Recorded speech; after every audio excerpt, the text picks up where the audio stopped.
And what a pleasure to get to be with all of you. So many familiar faces, so many holders of sacred story are with us, and so many new faces too. And it's just an honor and a joy to get to be with all of you today. And we're about to do one of my favorite things to do on the planet, which is to get to rest and relax in the absolute joy and pleasure of sacred storytelling.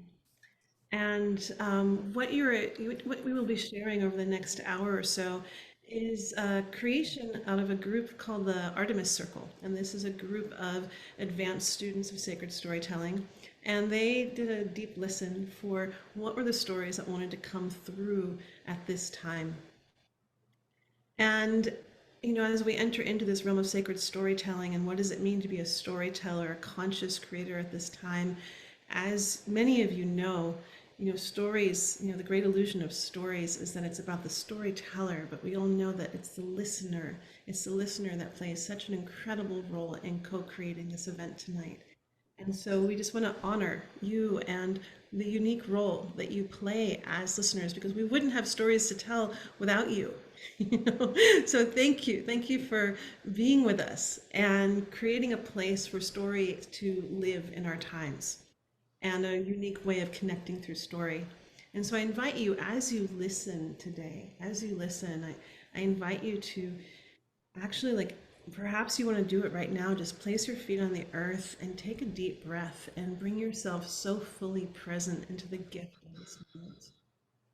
And it is a gift. I'll tell you, sometimes we charge for these events. Usually we do. And these women today wanted to really gift this event and gift their storytelling to you. And what they're doing today was worthy of a ticket. And so I really do invite you to take a moment to really receive the gift of these artists, of these women, of these creators. And as you take a moment to breathe in this moment and breathe in this gift, I invite you also just to take a moment to really listen for the stories that are kicking around and really alive and activated in you right now. What is it that is asking to be tended in your heart, in your being, in your body? And what if the possibility was so great that the unique alchemy of your listening could hear those things that are being asked to be listened for, could be actually hear through these stories as if they're speaking just to you. And it's just what you need in this moment. These stories are deep and they're thoughtful and they're thought provoking and they're unexpected. And it is my joy to get to introduce to you who our storytellers are today. So, I introduce to you our very first storyteller, Ms. Katie Carey, and she will be bringing to us Cinderella's stepmother from How Sleeping Beauty Became a Witch, which is a larger piece that she's written. After Katie, we're going to go into the land of Mu, and we are going to be visited by Vyana, who will be taking us into the land of mermaids and dragons, and she'll be telling us Taijarel's treasure. I pronounced that correctly. Then we'll be heading over to Australia to meet with Jackie Bushell, and she'll be bringing us The Woman with a Stone in Her Belly.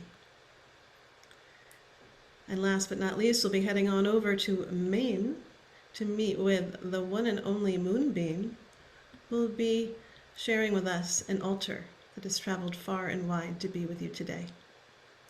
And in between all these stories, oh, you lucky dogs, we will be graced by the lovely Carey McCray, who will be bringing us song and music today. And so, without further ado, we will, just a word of notes is that I ask that you keep yourselves on mute the entire time. At the very end, we will come together as a group and you'll have an opportunity to honor these great storytellers and an opportunity to also share what came alive for you today. And so, without further ado, I leave you with the one and only Baby Carey.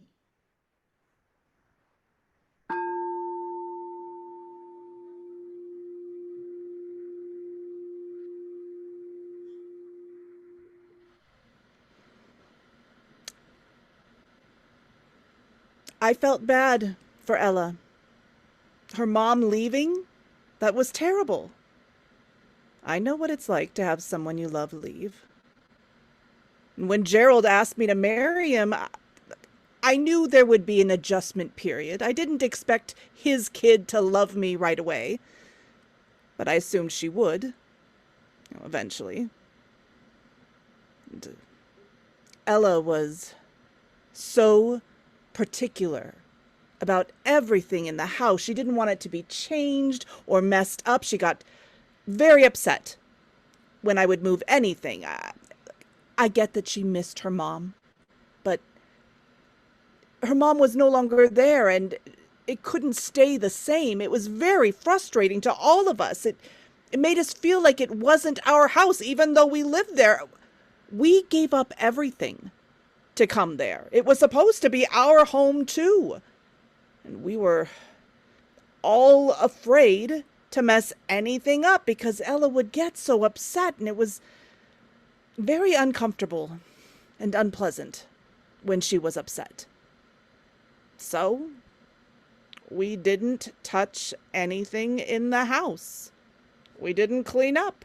We didn't make dinner. We didn't clean up after dinner. We didn't wash the windows. We didn't sweep the floors. We didn't do anything. Well, we were able to take care of our own rooms, our bedrooms and closets, which was fine. But other than that, we did not do anything around the house. Even Gerald, because Ella wanted things just so, he stopped helping out. And because we weren't able to help, Ella spent a lot of time cleaning and cooking and taking care of the animals. So I get why it seems like Ella was the housekeeper, if you think of housekeeper as keeper of the house. Ella was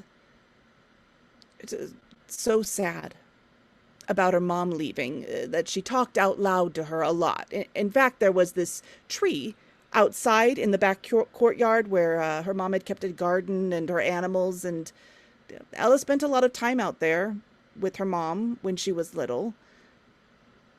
I often heard Ella talking to the tree as if it were her mother. I think Ella heard her mom answer, sitting under that tree. We all grew older, and while at first we had all wanted to help Ella around the house and were put out that we couldn't touch anything, over time it became the routine. Ella took care of everything. And we grew careless. We made messes. It wasn't very kind, but we had never bonded with her. She had never bonded with us, and things grew kind of nasty, I suppose. We grew to resent her and she us. We would make things messier than we needed to. We wouldn't bother to pick up things we dropped. Look, I'm not the stereotypical perfect mom who dies at the beginning of the story. I'm still here, and I'm tired. And I've got big emotions, both nice and not nice. Those didn't disappear when I escorted two odd, opinionated souls earthside, and they certainly didn't diminish when we moved into this shrine and I gained a complicated stepdaughter. I swear, I did try. At first, I tried. And I do remember the moment my heart hardened towards her. I said something playful. I don't even remember what. I made a joke. And Ella looked at me and said, "My real mother would understand." And I thought, screw you. Your real mother is gone. She isn't here to clean up this mess. I didn't say it out loud. Not that time. Things went downhill. I'm not proud of it.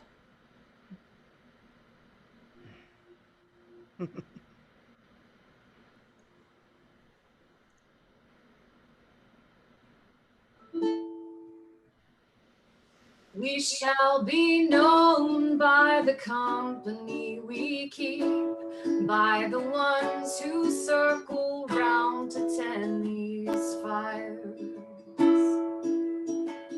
We shall be known by the ones who sow and reap the seeds of change alive from deep within the earth. It is time now. It is time now that we thrive. It is time we lead ourselves into the well. It is time now, and what a time to be alive. In this great turning we shall learn to lead in love. In this great turning we shall learn to lead in love.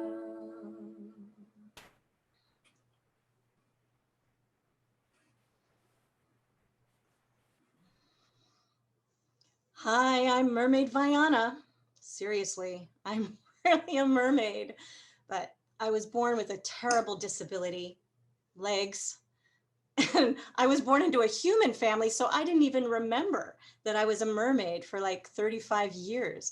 I don't know if I was just planted in my family or my father found me somewhere in his scuba diving and brought me home one day as a souvenir. I have no idea. I'll never know. But until my 35th birthday and until I met my fairy godmother, Taijarel, I didn't even know who I was. After 32 years of school, I was convinced that I was a lawyer. I know. So then when I realized who I really was, I thought, oh, I have to choose between this world of men and this magical world of mermaids, and what is it going to be? And that's really hard, you know, because you're trained one way and then all of a sudden you realize you're something else, and it's like, where's the bridge there? So anyway, my magical friend Taijarel is the one who inspired me, and she reminded me that if I wasn't playing my own game, then I was probably playing someone else's, which explained why I didn't feel like I was winning. I didn't feel happy, especially when people told me, well, that's just how it is. I hated that phrase. I wanted to make up my own game. And so I wrote this little song about Taijarel, my magical shape-shifting fairy friend. Maybe you've met her. Who knows? She's shape-shifting all the time. But I honored her with this song because I wanted to inspire the rest of us, well, in my own memory problem, to remember, one, that we can shapeshift and that we could be writing our own games. And Taijarel gave me the courage to actually do it. So now I think of myself as a mer lawyer, and I don't know what that is yet. People ask me, what is that? I don't know, I'm just making it up. And so I made up this little song just for Taijarel, and I hope you enjoy it. Once upon a dragon's lair, as prophesied by a great seer, a baby dragon did appear, a tiny daughter of King Schmear. Taijarel had rainbow scales, a feather crown in golden teals, wings of purple and heart so light, like bubbles float, was her first flight. Of course there was a queen involved. Around the king her life revolved, and now with kids, while they had fun, she cooks until the dinner's done. For dragons love to eat, you see, villagers a delicacy, until everyone was gone or fled. Stuffed to the brim, King Schmear went to bed. He dreamed of feasts, he dreamed of war, he dreamed of jewels and stole some more. For this was the way of dragons, they say, hoarding and eating and fighting all day. His treasure grew, fame spread afar. Everyone feared his thundering roar. In a dragon's world, two kinds you'll see, the ones that eat you and the ones that eat me. Now dragons pay to play this game, alone and hated and riddled with shame. King Schmear appears so strong and smart, but nothing fills his empty heart. He keeps a secret when out go the lights.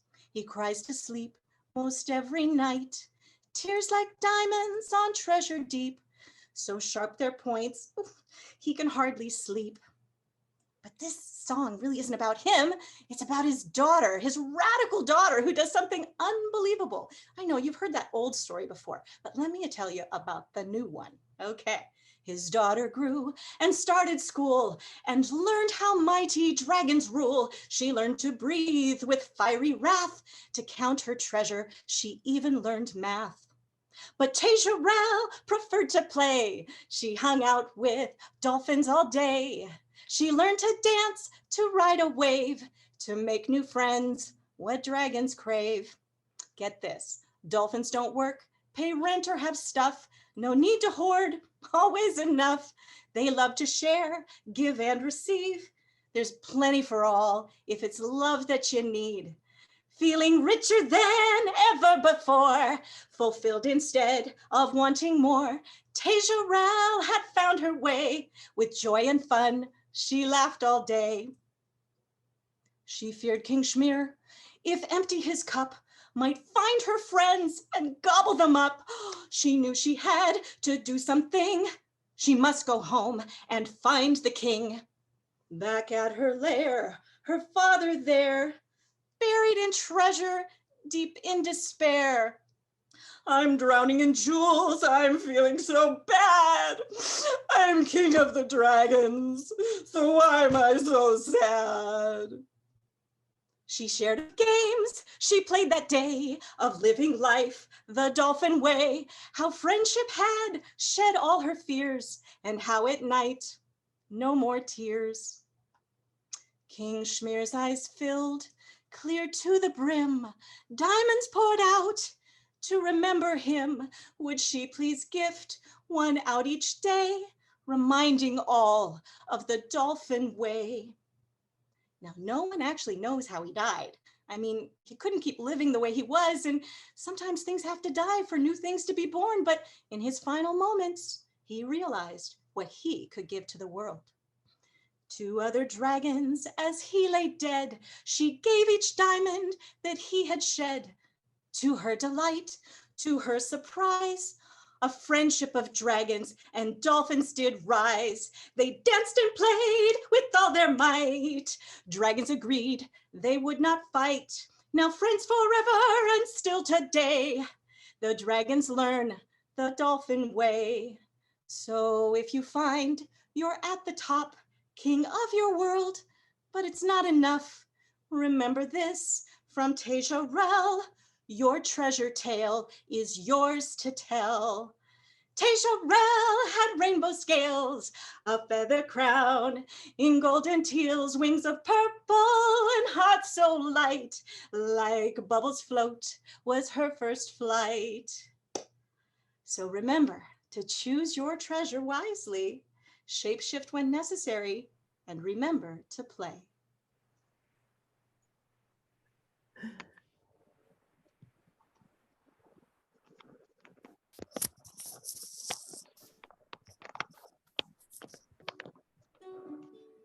As I went down to the river to pray, studying about that good old way, and who shall wear the star and crown? Good Lord, show me the way. Oh, sisters, let's go down, come on down. Oh, sisters, let's go down in the river to pray. As I went down in the river to pray, studying about that good old way, and who shall wear the robe and crown? Good Lord, show me the way.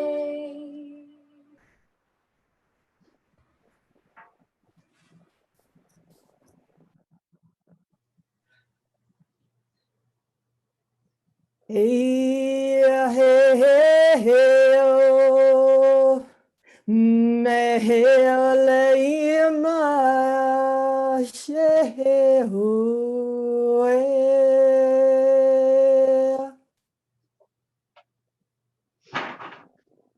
The land offers us so much medicine. It gives us stories that are wild and wise and uncompromising, whether we like it or not. And this is what it gifted me and how it taught me to love a river and much else besides. I knew I had to do it.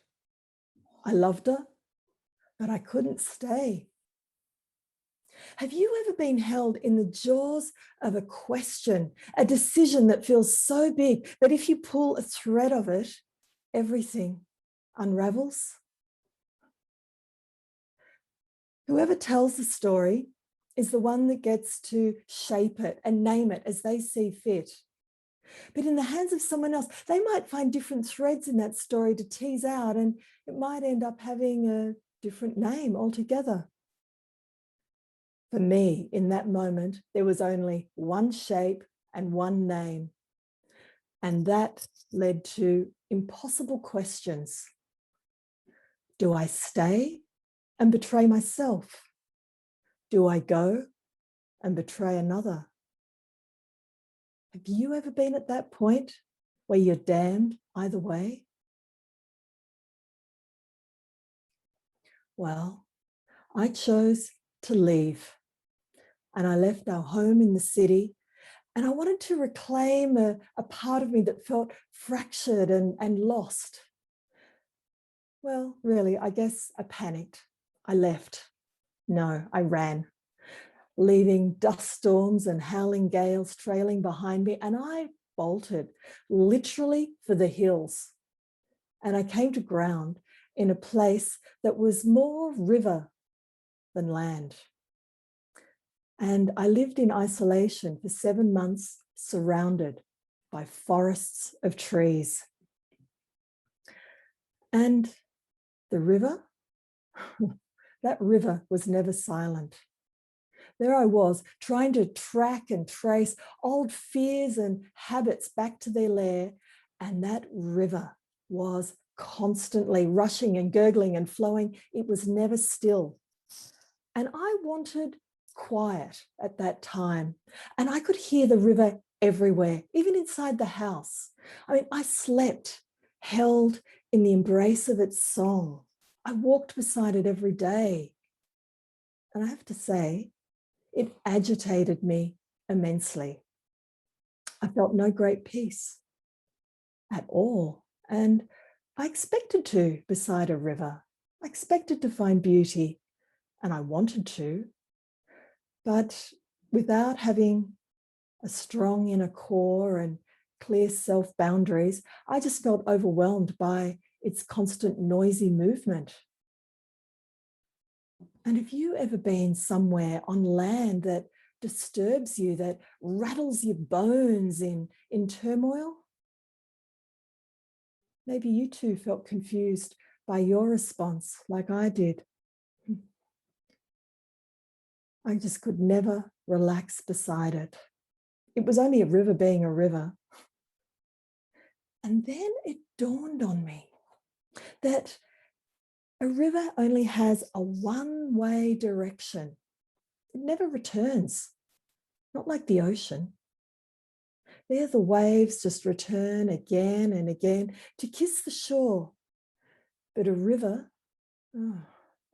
is about constantly letting go, about surrendering. And I resisted that call with every part of my being. I wanted to hold on tightly. Unconsciously, I assumed, of course, everybody wants to let go, but I clung. It was like an illusion of control, and to avoid feeling what had been buried so deeply, and maybe to avoid the real or possibly imagined consequences of the release. So I fought the river.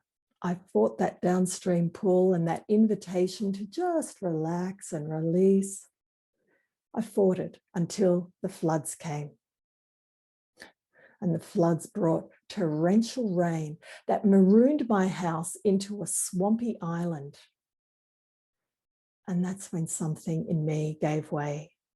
and my own banks were flooded with anger and resentment and grief and longing. And then one night I dreamed, and I dreamed of a woman who swallowed a stone. And gradually over weeks, she shared her story.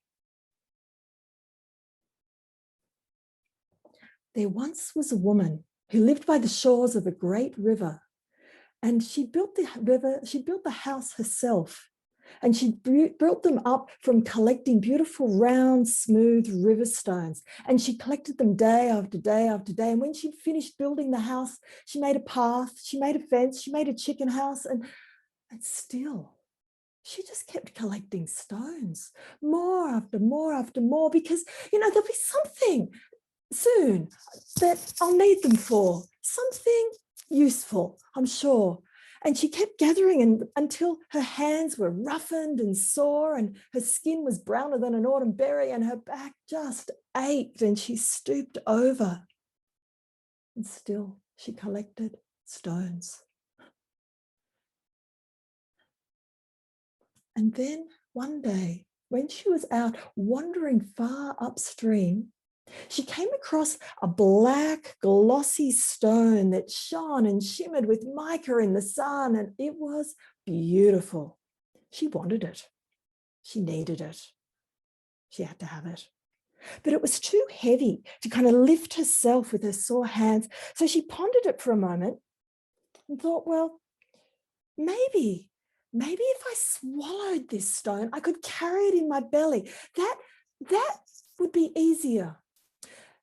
So she squatted down beside it and kind of opened her mouth wide, and she swallowed the stone, and it fell down inside her into her belly, and it was heavy and hard.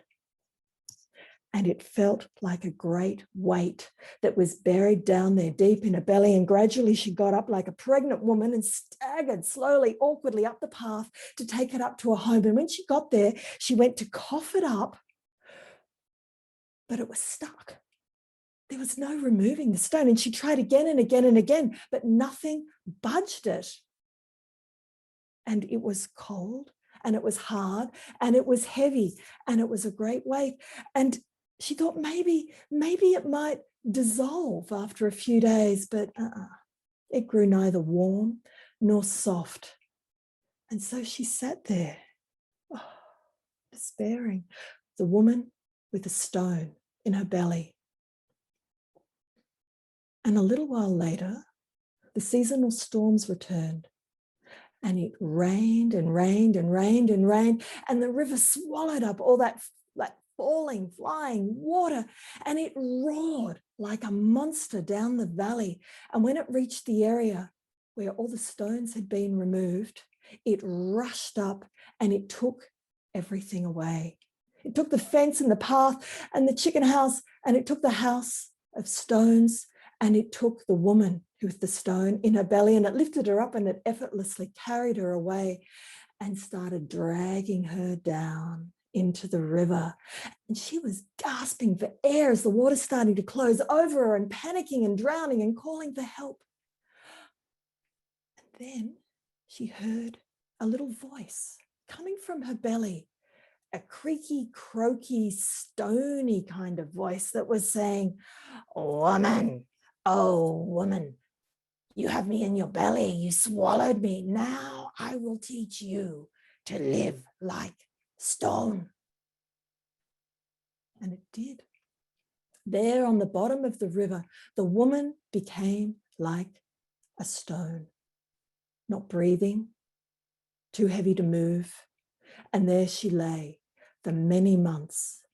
And the waters pulled at her and tugged at her, trying to drag her downstream. But the heavy stone held her there. And there she stayed, immobile. And her world got really narrow and small. And occasionally there were little glimmers of beauty that would lift her spirits, like when she'd look up and see the little duck bellies above her and their little feet paddling, or the shimmering silver of the fish, or sometimes a shaft of sun through the water. That was lovely. Oh, but always there was the relentless pull of the water and the pressure of it on her body, filling every part of her. There was no rest, no sleep, no food, no breath. There was only the water and the weight. And she longed to feel the sun on her skin again. She longed to dance. She longed to speak with others. And she felt helpless, trapped there at the mercy of the river. And then she cried, and her tears just mingled with all the waters, and they were carried downstream. Stories are really generous kind of creatures. In them, nothing is ever just one thing only. And for me, this woman and her stony immobility, it helped me see all of my own weighed down, stony stucknesses, my own rocks of if I collect just one more bit of information, then I'll know enough. Stones of unacknowledged grief and shame and fear of abandonment. There were stones of ambition and need. And have you ever had stone stories lodged tight within you? And sometimes we can get lost in the minutiae of things and just lose the bigger view, the bigger vision. And I felt like I was drowning in emotion at that time. And I realized too, though, that even though the stones could be a burden, a stone can be an anchor, and it can hold you in one place. Because there was no bottom to my well of grief and fear. I thought you were meant to just keep feeling things and eventually it would finish. But mine didn't. I was stuck in a river of feeling that felt like it was just dissolving me into nothingness. I had no internal North Star anymore.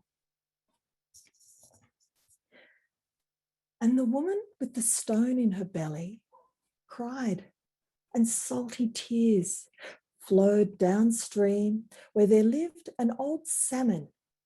And he tasted that bitter sadness in the water and he swam up to investigate. And he wondered what in all the waters that he was seeing when he found the woman with that great mound of her stone belly, and she sort of told him through great rushes of bubbles what was happening. The salmon wanted her gone, out of his river now. The tears upset the other fish. Him, they disturbed the waters of the entire river. Get her out. But the woman, she was helpless and she was hopeless and she was tied right to the bottom of the river.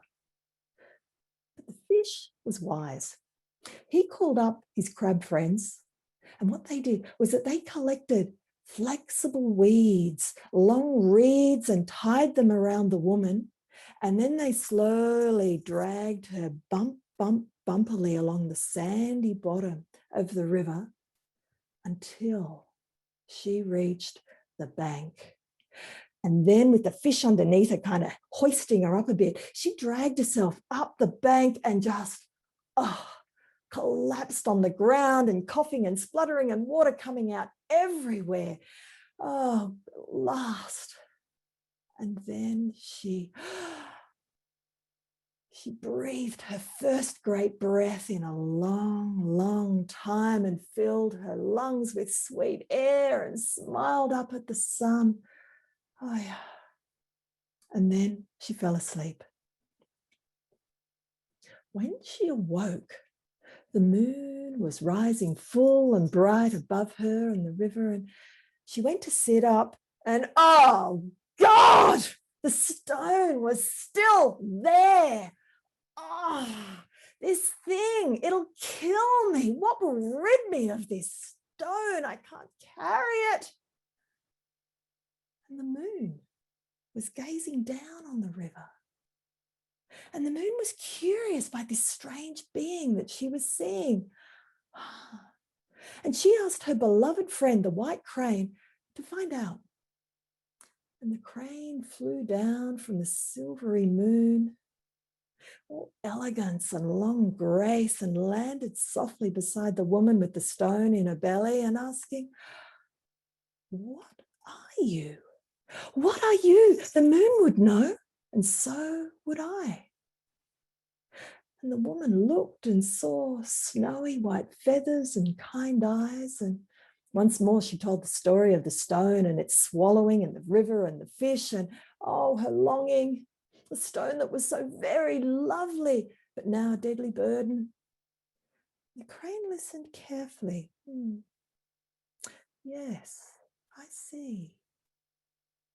And with a leap, the crane flew back to the moon to share the story, and the moon listened and said, oh,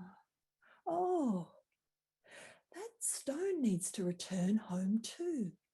It longs to return to its true earth. Oh, and she wept, a few tears flowing down the face of the moon, and she collected them and she shaped them into a gift for the woman and passed it to the crane and said, each must return to their own. Here is our blessing. Here is our gift.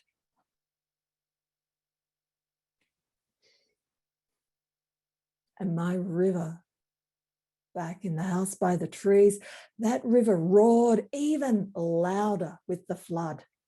No escape. And then, unexpectedly, like a sudden benediction, it gifted me with peace. And I saw that how even though the river just constantly rushed by, it also looked like it wasn't moving at all, because water replaced water, moving in the same way around each boulder in the river, and it would curl around the roots in the corner in the same way. It was like it was eternally the same in each moment, even though it was constantly changing. And for me, it brought everything down to just this moment of breath, this moment now. And in its movement, I found a balance point, a stillness. I discovered a center in myself, one that felt steadfast and new and strong. And it brought in self-trust. You know, sometimes we need to be held down long enough to truly stop everything and for all the structures of old knowing just to be swept away. And the land offered other medicine too. Like the blackbird, the blackbird, every single morning, week after week after week, it would serenade the dawn from the same branch on the old cypress tree. And I'd look every morning over winter for the violets that would just peek through this frosting, crusted little green leafy shelter. Oh, and it was dancing under the moon and seeing and noticing how the moonlight would just turn skin and water to silver under a sky that just arched over me like the hull of a great ship made of stars and midnight velvet. And it was the practitioner who said, "That's enough grieving. Stop it now. You are bleeding yourself dry. Stop feeling it and seek its root. What is its source?"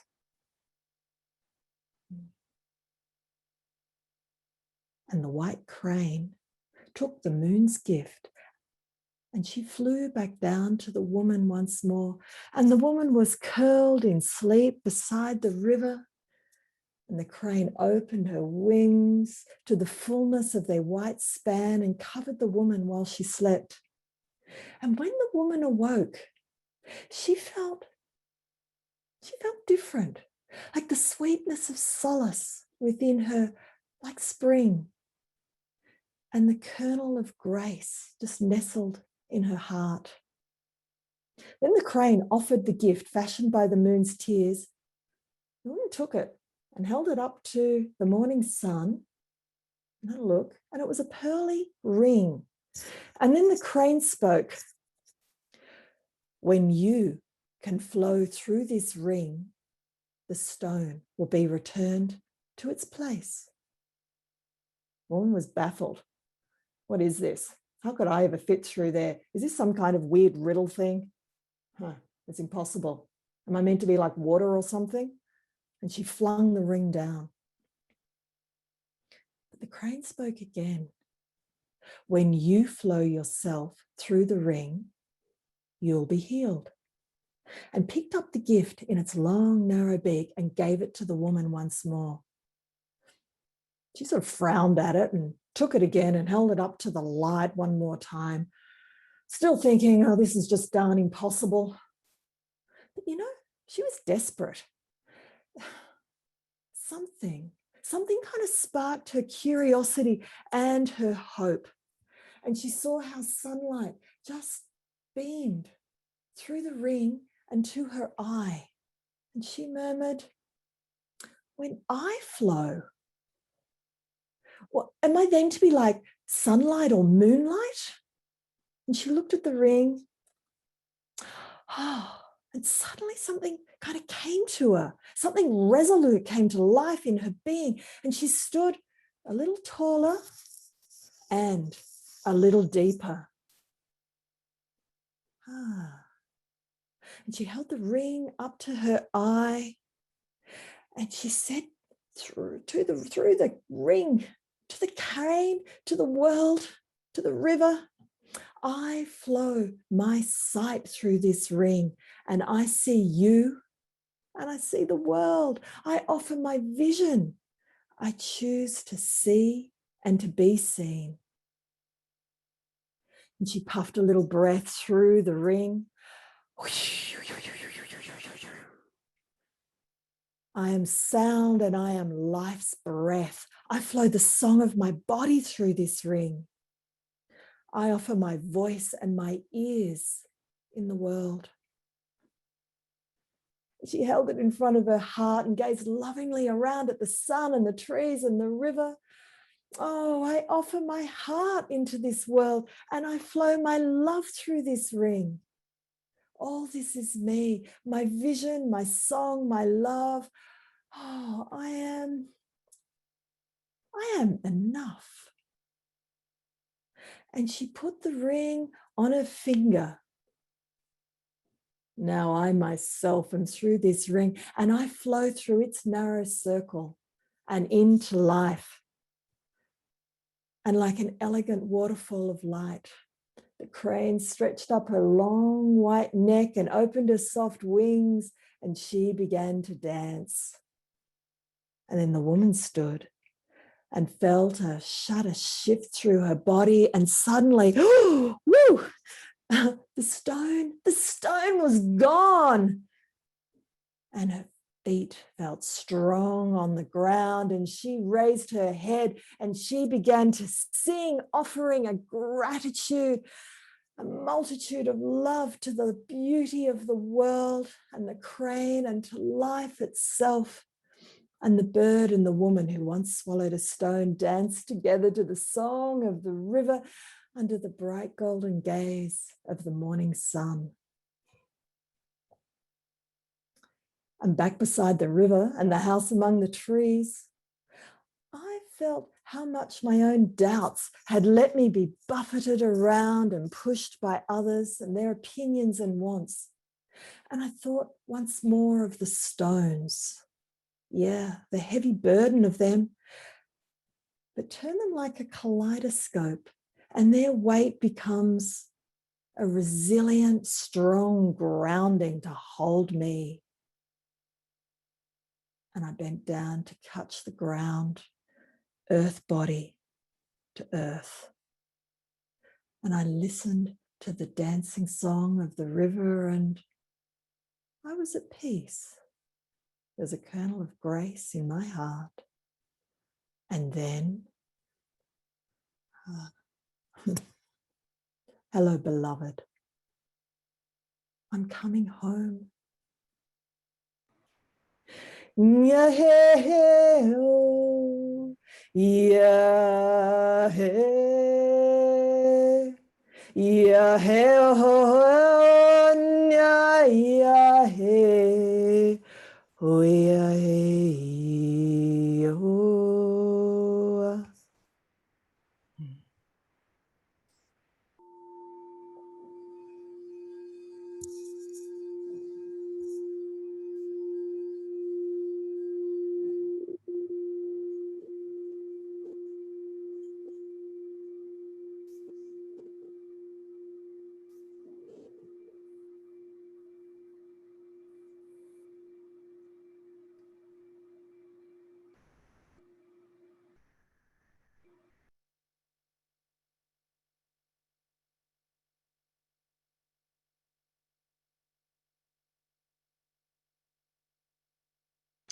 You're muted, love. Starting again. There's an altar in my backyard. Now, it's through many years of becoming wise and with a little help from friends that I realize one way or another, there's always been an altar in my backyard. Now, when I was a kid, we didn't call it the altar. It was a slab of marble, Carrara white marble, I do believe, the finest in the world, so say some. Now, the story of the marble begins, for me at least, as far as I know it, when it came to my family, or more accurately, my mother's family. Not as a fine piece of Italian marble, but as a hard, cold, porous surface, perfect for rolling out fondant to make the candy that would support the family while Granddad recovered from severe burns. He was unable to work for 6 months, maybe more, and Grandmother was homemaker, caregiver, but now she needed income to provide for the family. 4 children, Granddad, herself, his father, his mother. Grandmother did it. She kept that household running for many months on the income from the candy. She poured her strength, her determination, her grief into that candy, and blessed the marble and the gods above that she had a means to make ends meet. And so that slab of marble became a part of the family. Of course, stories have been lost, and I don't really have the memories of how that slab of marble served after the candy making waned and life moved on. But it was there. It was in the family, because when my family moved to our big new home in the suburbs, when I was 4 years old, it appeared. My dad laid the bricks and laid the marble atop it, and the marble table was established in our backyard. Now, that slab of marble sat atop 2 walls, those brick walls that became its legs. That was in the backyard of the Maryland homestead, and it became my place, my touchstone. It was the place where I sought solace, where I found quiet and peaceful immersion. It was surrounded by oak trees, and their canopy above was alive with birds twittering, tweeting, singing, and I felt such surety there. Usually upon the marble, I was safe and everything was good. All was right with the world. And so growing up, this marble table, as we called it then, was a place to hide. I could get under it for hide and seek. Of course, once a year for the May party, it became this prep space for grilling, but that's okay, because all the other days of the year, it was my sanctuary. And in the summer, I lay upon it, sometimes with a book of knowledge, sometimes with a classic novel. I wet that marble with my tears through Black Beauty and The Hunchback of Notre Dame. As often as not, though, I simply lay on my back, peering up through the trees, through the oak leaves, pondering their shapes, their fluttering in the breeze, their dazzling ability to block the brightness of the sun or to allow the sun to touch me with glints of blinding light. You could say I was communing with nature. And so I was. I was hearing her creatures scuttle and sing. I was feeling her soft breezes and stiff winds cool on my face or penetrating the many layers I donned when the weather was cold. I was learning her ways, anchored to that marble slab, my touchstone in the wilderness. Now, as we know, life is about nothing if not change. The years came and went, and I graduated high school. Still living at the family homestead, but time marches on, and eventually my mother retired and she decided to move to Florida. Well, it was enough years later that I was old enough to consider buying the homestead, not on my own, with some friends and with Mom's willingness to hold the mortgage. We three bought the place from her, marble table and all. Not so many years later, my children were born while we still lived in that home. Now, as babies, I would put them in their little seat and put them upon the marble table. It was the perfect height for us to keep an eye on each other while I gardened or what have you. And it was also for them to learn as they looked up from the fluttering of the oak leaves, as I had done. In due course, of course, they learned the excellence of under the marble for hiding or lying on top of it for the coolness and the comfort during the hot, hot summer months. While they were still quite young, though, we moved from Maryland to Maine. Oh, a young family moving was an enormous undertaking. And here we were in a homestead where my family had been for 30 years and more. So many memories. It wasn't an easy move. So much stuff. Sorting, separating, choosing. What will we be able to take? What should we take? What can we take? There are limits. There are cash limits, capacity limits, weight limits. How much does that marble weigh? Nonetheless, we arrived in Maine and we had the marble with us and we laid it on the ground. Well, we didn't put it in the ground, but Mother Nature took care of that. Over time, the marble found its way into the ground. You may have thought approaching it that we had laid it as a patio. And so it reasserted itself, that object of importance, of centering and anchoring.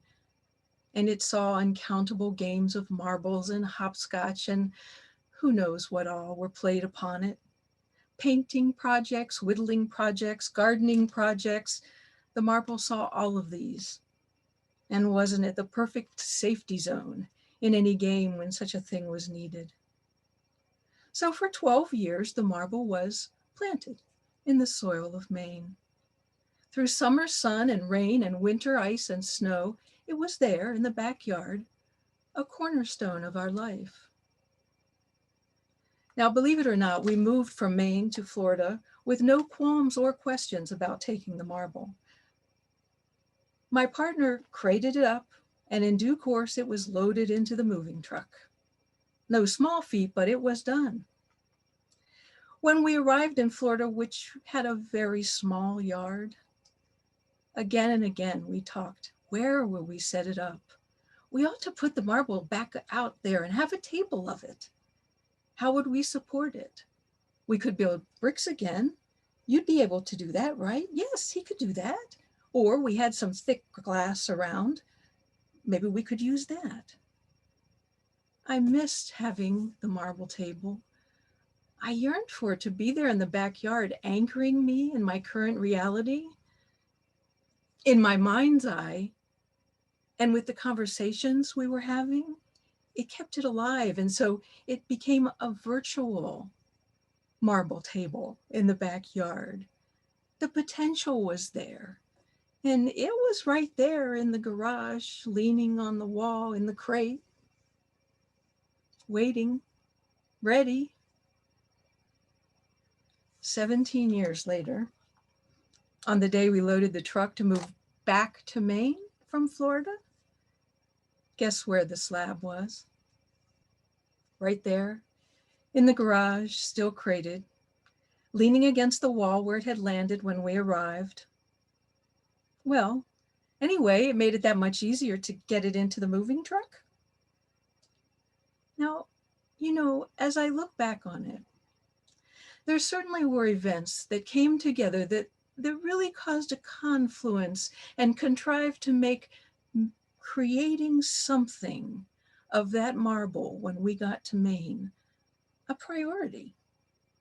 I mean, one thing was, we have no garage here. So there was no leaning it in the wall, against the wall in the garage. That was not happening. We sort of were forced to do something. But then there was more to it than that. You see, while in Florida, while the marble was only virtually my cornerstone, my touchstone, all the plans we made but never executed, plans to establish it in the yard, well, we didn't do that, but there were other paths. A path, for one, that brought me to service and spiritual activism. And so I began having an altar in my home, and that became the norm. And so when we talked about setting up the marble, in my mind, as I realize now, that table was evolving. And when we set it up, we could have an altar. It was an altar that we would create. Now, in Florida, there were no rocks. That's why we spoke of bricks and we spoke of thick glass. But Maine has rocks. Now, my partner is very keen to try his hand at most anything. And he was very interested in building with these rocks. So we moved in the fall, and through the winter, perfect timing, because YouTube teaches you anything you want to know. And so he tuned in. He found out how to dry lay stonework. So as spring came along and took hold, and we saw the green leaves coming and the green grass sprouting, the day arrived. The freezing temperatures and threats of snow were behind us. So with a plan and a knack for doing anything he set his mind to, off he went into the surrounding woods, searching for the rocks, the perfect rocks, the resting stones for the marble slab.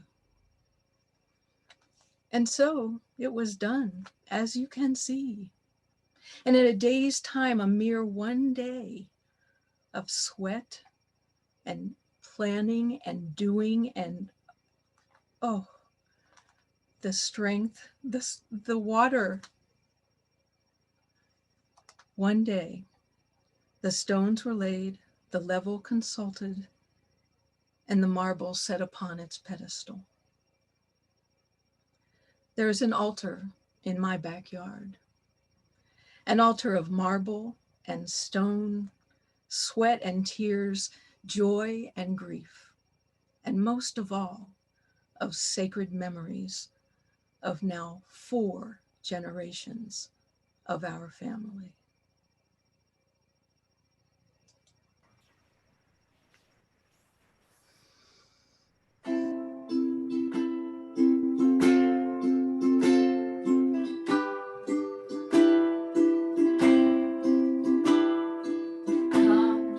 Come, whoever you are, wanderer, worshiper, lover of leaving. Come, whoever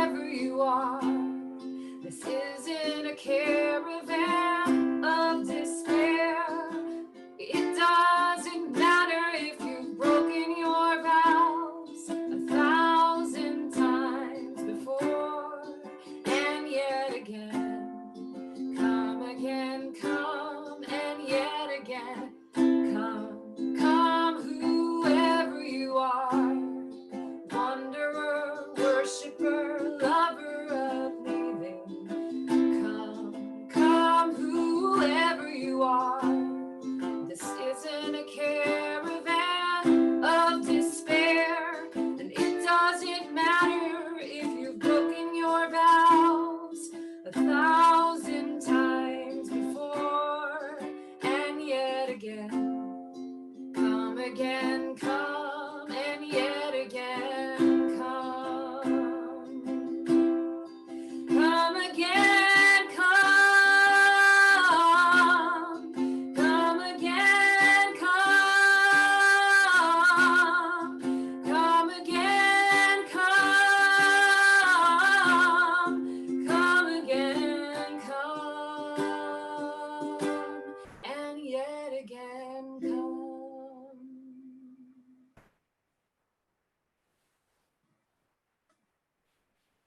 Carey McCray in the house. You can all take yourselves off mute if you would like, and we will give gratitude to these beautiful storytellers.